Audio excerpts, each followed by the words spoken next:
Because of Winn-Dixie by Kate DiCamillo, Chapter 21. After I got Otis convinced to come, the rest of getting ready for the party was easy and fun. Me and Gloria decided to have a party at night, and when it would be cooler. And the afternoon before, we worked in Gloria's kitchen and made egg salad sandwiches. We cut them up in triangles and cut off the crust and put little toothpicks with frilly tops in them. Winn-Dixie sat in the kitchen and looked at us the whole time. He kept on wagging his tail. "That dog thinks he makes these sandwiches for him," said Gloria Dump. Winn-Dixie showed Gloria all his teeth. "They ain't for you," she told him. But when she thought I wasn't looking, she gave Winn-Dixie an egg salad sandwich without the toothpick. We also made punch. We mixed together orange juice and grapefruit juice and soda in a big bowl. Gloria called it dump punch.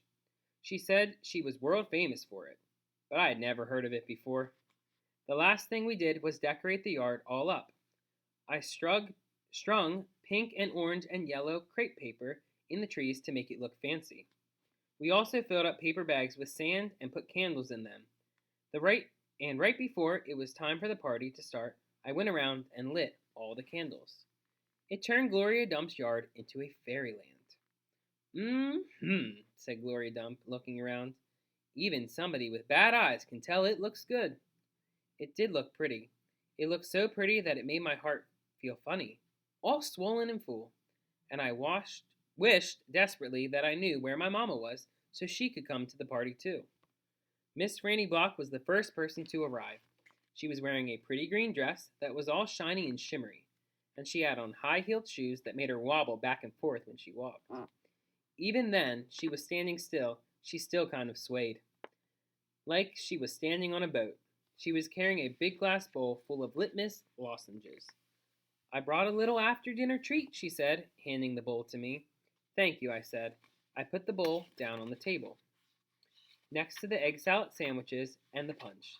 Then I introduced Miss Franny to Gloria, and they shook hands and said polite things to each other. And then Sweetie Pie's mother came by with Sweetie Pie. Sweetie Pie had a whole handful of pictures of dogs that she had cut out of magazines. "It's to help you with your theme," she said. "You can use them to decorate. I brung tape, too." And she started going around taping the pictures of the dogs to the trees and the chairs and the tables. "She ain't talked about nothing but this party all day long," said her mother. "Can you walk her home when it's over?"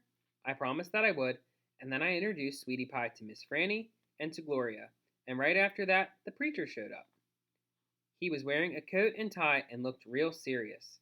He shook Gloria Dump's hand and Miss Franny Block's hand and said how pleased he was to meet them both, and how he had heard nothing but good things about both of them.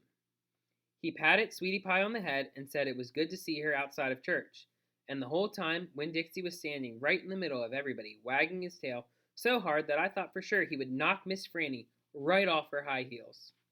Amanda Wilkinson came, and she had her blonde hair all curled up, and she looked shy and not as mean as usual, and I stood real close to her to introduce her to Gloria Dump. I was surprised at how glad I was to see Amanda, and I wanted to tell her I knew about Carson. I wanted to tell her I understood about losing people, but I didn't say anything. I was just extra nice. We were all standing around smiling at one another and acting kind of nervous, when a real screechy voice said, "Gertrude is a pretty bird." Winn-Dixie's ears went straight up to his head, and he barked once and looked around. I looked too, but I didn't see Gertrude or Otis. "I'll be right back," I said to everybody. Me and Winn-Dixie went running around to the front of the house, and sure enough, standing there on the sidewalk was Otis. He had his guitar on his back and Gertrude on his shoulder, and in his hands he was holding the biggest jar of pickles I had ever seen in my life. "Otis," I said to him, "come on around back. That's where the party is." "Oh," he said, but he didn't move.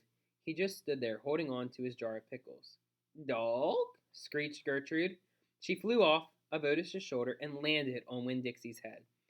"It's all right, Otis," I told him. "It's just a few people. Hardly any people at all."